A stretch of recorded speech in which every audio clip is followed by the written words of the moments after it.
Okay, അങ്ങനെയാണെങ്കിൽ ഇനി നോക്കിയോളൂ. ഇനിയും അടുത്തത് നോക്കാം നമുക്ക്. അടുത്തത് ട്രൈ ബേസിക് 3 എന്നിട്ടിട്ട് ട്രൈ ബേസിക് എന്നിട്ട് ട്രൈ ബേസിക് 3 എന്നിട്ടിട്ട് ട്രൈ ബി അതോ സി എന്നാണോ കേട്ടോ? എ ബി സി എന്നാണോ എഴുതിയത്?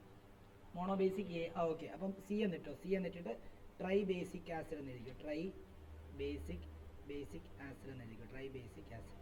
ട്രൈ ബേസിക് ആസിഡിനകത്ത് നമുക്ക് പഠിക്കാനുള്ള എന്താ? അതായത് അയണൈസ് ചെയ്യുന്ന സമയത്ത് എന്ത് സംഭവിക്കും? വാട്ടറിൽ അയണൈസ് ചെയ്യുന്ന സമയത്ത് 3 റീപ്ലേസബിൾ ഹൈഡ്രോജൻ ആറ്റംസ് പ്രൊഡ്യൂസ് ചെയ്യും. അതായത് അല്ലെങ്കിൽ 3 ഹൈഡ്രോണിയം അയോൺസ് ഒരു മോളിക്യൂൾസിൽ നിന്ന് 3 ഹൈഡ്രോണിയം അയോൺസ് പ്രൊഡ്യൂസ് ചെയ്യുന്നതിനെയാണ് നമ്മൾ എന്തെന്ന് പറയുന്നത്? ട്രൈ ബേസിക് എന്ന് പറയുന്നത്, അല്ലയോ? അങ്ങനെയാണ് നമുക്ക് ഇങ്ങനെ എഴുതാം. അങ്ങനെയാണ് ഇങ്ങനെ എഴുതാം. ആസിഡ് വിച്ച് എഴുതിക്കോ. Acid which on ionization, acid which on ionization in water produce 3 hydronium ions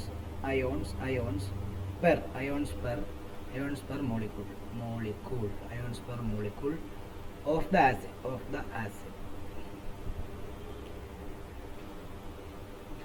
example നമുക്ക് ഫോസ്ഫോറിക് ആസിഡ് എടുക്കാം. ഫോസ്ഫോറിക്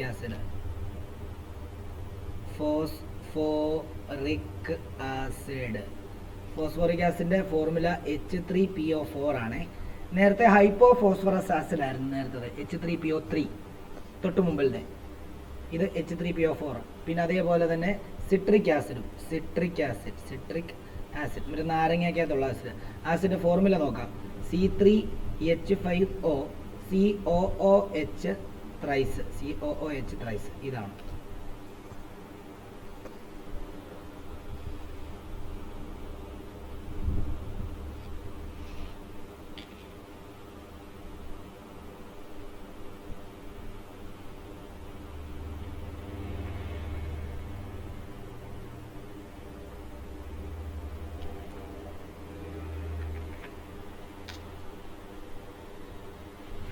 ഓക്കെ, നോക്കിക്കോളൂ.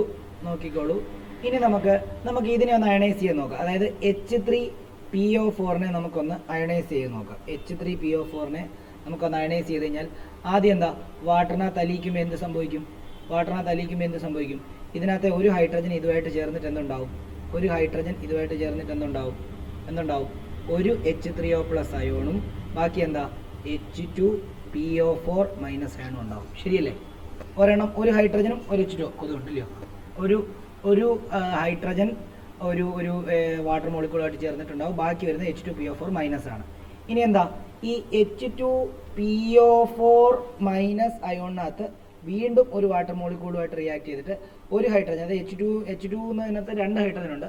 അതിനകത്ത് ഒരു ഹൈഡ്രജൻ ഇതുമായിട്ട് ചേർന്നിട്ട് വീണ്ടും ഒരു H3O+ഉം ഈ HPO4 കാരണം 2 ഹൈഡ്രജൻ പോയി കഴിഞ്ഞാൽ 2 മൈനസ് വരും എന്നോർത്തോണം. അയണുണ്ടാവും.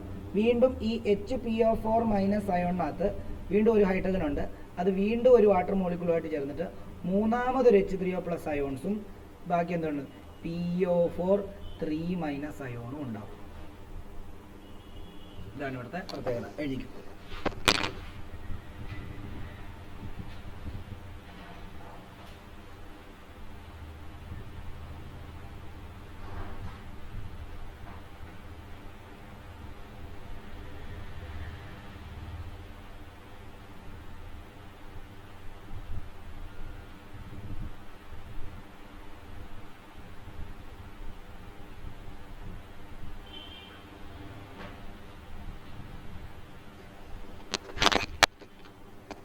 ഓക്കെ, നമ്മൾ പറഞ്ഞായിരുന്നു ഒരു ഡൈബേസിക് സോൾട്ട് ഒരു ബേസുമായിട്ട് ചേർന്ന് കഴിഞ്ഞാൽ, ഒരു ഡൈബേസിക് ആസിഡ് ഒരു ബേസുമായിട്ട് ചേർന്ന് കഴിഞ്ഞാൽ 2 ടൈപ്പ് സോൾട്ട് ഉണ്ടാവുമെന്ന് പഠിച്ചു. എന്താ? ഒരു നോർമൽ സോൾട്ടും ഒരു ആസിഡ് സോൾട്ടും ഉണ്ടാവുമെന്ന് ഇന്നലെ പഠിച്ചു. എന്നാൽ ഒരു ട്രൈബേസിക് ആസിഡ് ആണ് ഒരു ബേസുമായിട്ട് ചെയ്യുന്നതെങ്കിൽ 3 ടൈപ്പ് സോൾട്ട് ഉണ്ടാവും. അതായത് 2 ടൈപ്പ് ആസിഡ് സോൾട്ടും ഉണ്ടാവും, ഒരു നോർമൽ സോൾട്ടും ഉണ്ടാവും. ഓർത്തോണം, നമ്മൾ കഴിഞ്ഞ ദിവസം പഠിച്ചായിരുന്നു H2SO4 ഒരു ഡൈബേസിക് ആസിഡാണ്. ആ H2SO4 NaOH എന്ന് പറയുന്ന ബേസുമായിട്ട് ചേരുമ്പോൾ സോൾട്ട് മാത്രം ഉണ്ടാവും. അതിൽ ഒരു സോൾട്ട് എന്താ? NaHSO4ഉം രണ്ടാമത്തേത് Na2SO4ഉം ആണ് ഉണ്ടായത്. NaH വരുന്നതുകൊണ്ട് അതിനെ ആസിഡ് സോൾട്ട് എന്ന് വിളിക്കുന്നു. മറ്റേത് Na2SO4 നോർമൽ സോൾട്ട്. ഈ ട്രൈബേസിക് ആസിഡ് ആണെങ്കിലോ, ട്രൈബേസിക് ആസിഡ് എന്താ?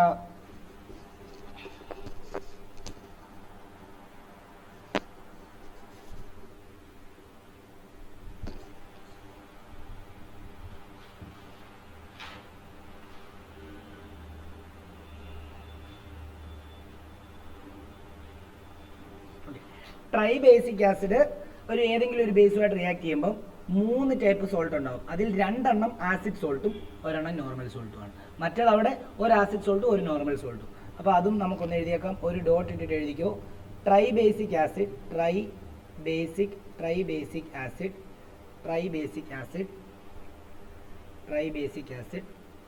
can form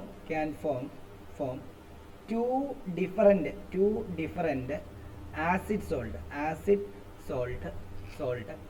and one normal salt because they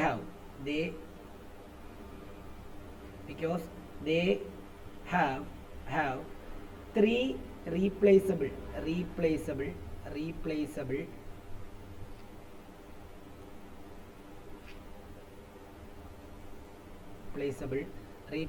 hydrogen atom.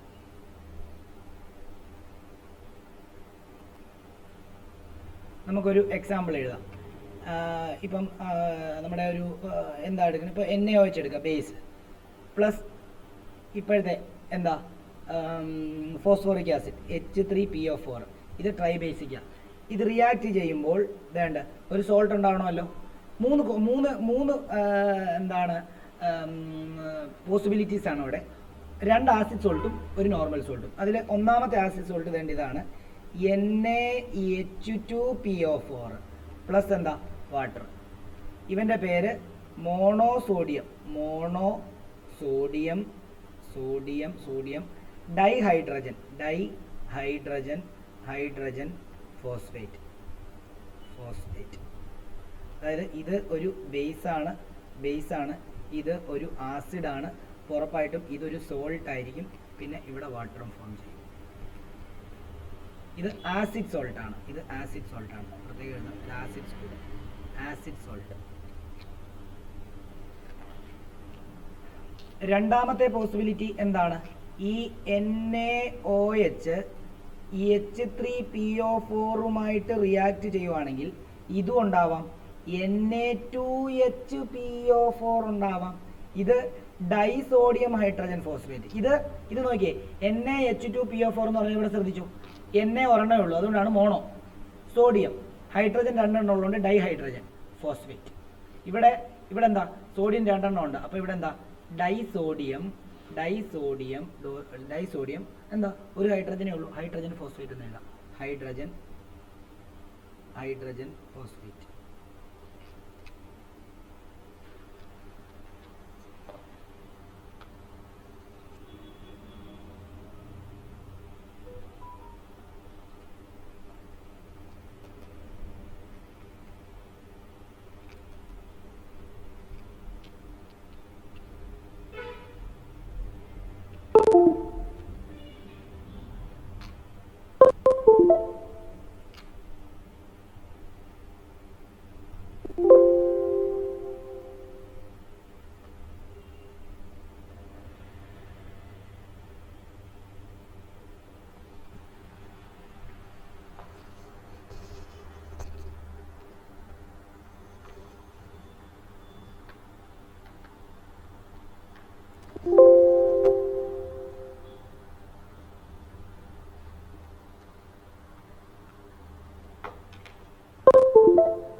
Okay, നോക്കിയോ. ആ രണ്ടാമത്തെ സോൾട്ടിൻ്റെ ഇക്വേഷൻ ഒന്നുകൂടെ ഒന്ന് എഴുതുവാണ്. രണ്ടാമത്തെ ആ സോൾട്ടിൻ്റെ ഇക്വേഷൻ ഒന്നുകൂടെ എഴുതുകയാണ്.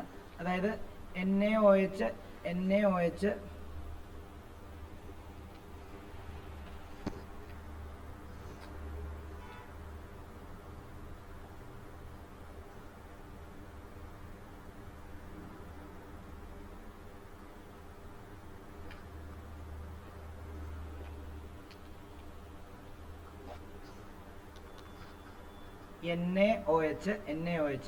എന്താണ് H3PO4 ചേരുവാണെങ്കിൽ ഇങ്ങനെ ഒരു പോസിബിലിറ്റി ഉണ്ട്. എന്താ? Na2 നമ്മൾ എഴുതിയായിരുന്നു ഡൈഹൈഡ്രജൻ Na2HPO4 പ്ലസ് എന്താണ് H2O. ഇതിനെ എന്താ? ഇതിനെ ഡൈ സോഡിയം അല്ലേ? ഡൈ സോഡിയം ഹൈഡ്രജൻ ഫോസ്ഫേറ്റ് എന്ന് പറയും അല്ലേ? ശരിയല്ലേ?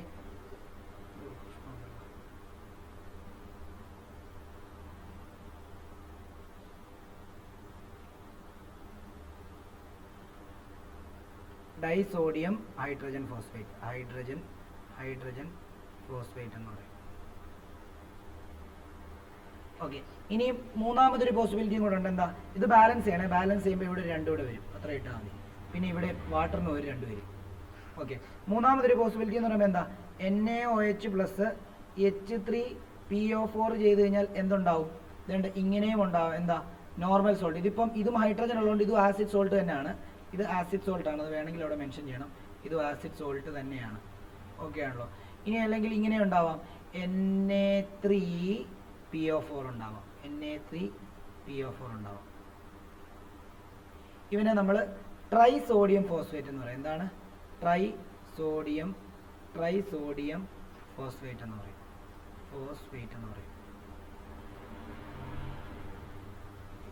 പ്ലസ് എന്താ? H2. ഇത് നോർമൽ സോൾട്ട് ആണ്.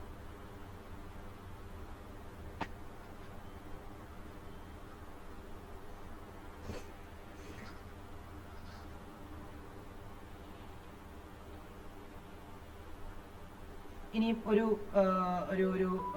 ഇമ്പോർട്ടൻ്റ് ആയിട്ടുള്ളൊരു കൺസെപ്റ്റ്, അതായത് സിലിക്കിക് ആസിഡ് എന്ന് പറയുന്നൊരു ആസിഡ് ഉണ്ട്. അത് ഒരു ഇമ്പോർട്ടൻ്റ് ആയിട്ടുള്ള ഇതാണ്. ചിലപ്പോൾ ഒരു മാർക്കിനൊക്കെ ചോദിക്കും. അത് ബേസിസിറ്റി 4 ഉള്ളതാണ്. 4 റീപ്ലേസബിൾ ഹൈഡ്രജൻ ആറ്റം ഉണ്ട് അതിനകത്ത്. അത് എഴുതിക്കുകയാണെങ്കിൽ SiLiCiC സിലിക്കിക് ആസിഡ് അതിൻ്റെ ഫോർമുല ഇതാണ്. H4SiO4 ഈ ഹാസ് ബേസിസിറ്റി 4. അതും എഴുതിയിട്ടേക്കണം. വളരെ ഇമ്പോർട്ടൻ്റ് എന്ന് പറഞ്ഞു വേണമെങ്കിൽ എഴുതിയിട്ടേക്കണം. ചിലപ്പം ഇതിൽ നിന്നൊക്കെ ചിലപ്പോൾ ചോദിക്കും.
ഓക്കെ, ഇനി എഴുതിക്കോളൂ. ഒരു ഡോട്ട് എഴുതുക. നമ്മളിനി കോൺസെൻട്രേറ്റഡ് ആസിഡിനെ അല്ലെങ്കിൽ ആസിഡിൻ്റെ കോൺസെൻട്രേഷനെ പറ്റി പറയുമ്പോൾ കോൺസെൻട്രേറ്റഡും ഡൈല്യൂട്ടും എന്ന് പറഞ്ഞാൽ എന്താണെന്നറിയോ? കോൺസെൻട്രേറ്റഡ് എന്ന് പറയുമ്പോൾ അതിൻ്റെ ഇൻറ്റൻസിറ്റി വളരെ കൂടുതലായിരിക്കും. അതായത് നമ്മുടെ ദേഹത്തൊക്കെ വീണ് കഴിഞ്ഞാൽ കരിഞ്ഞ് ഉണങ്ങിപ്പോവും. മനസ്സിലായോ? ഡൈല്യൂട്ട് എന്ന് പറഞ്ഞു കഴിഞ്ഞാൽ നമ്മുടെ ദേഹത്ത് വീണാൽ വാട്ടർ കണ്ടന്റ് കൂടുതൽ ചേർത്ത് അതിനെ എന്താക്കുക, അതിൻ്റെ ആ ഒരു വീര്യം കുറച്ചതാണ്. അതിനെയാണ് ഡൈല്യൂട്ട് ഫോം എന്ന് പറയുക. അപ്പം കോൺസെൻട്രേഷൻ നമുക്ക് ഇവിടെ ഒന്ന് എഴുതി തുടങ്ങേണ്ടി വരും, നോക്കിക്കോളൂ.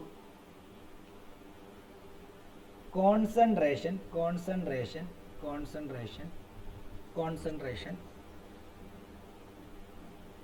Of an acid concentration of an acid means the amount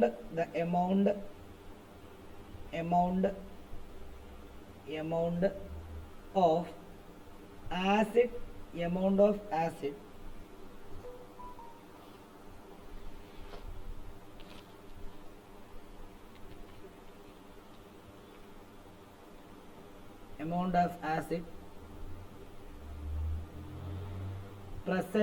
present in a definite amount of acid present in a definite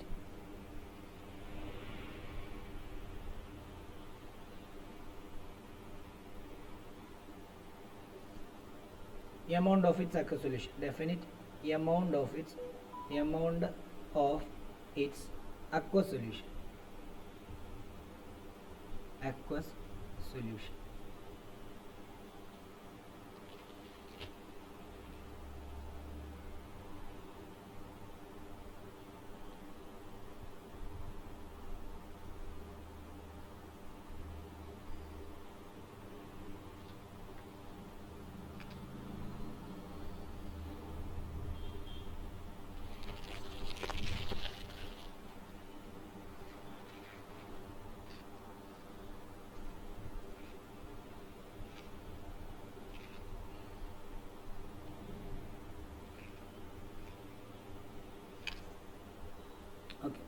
ഇനി നോക്കിയോ, an acid which contain a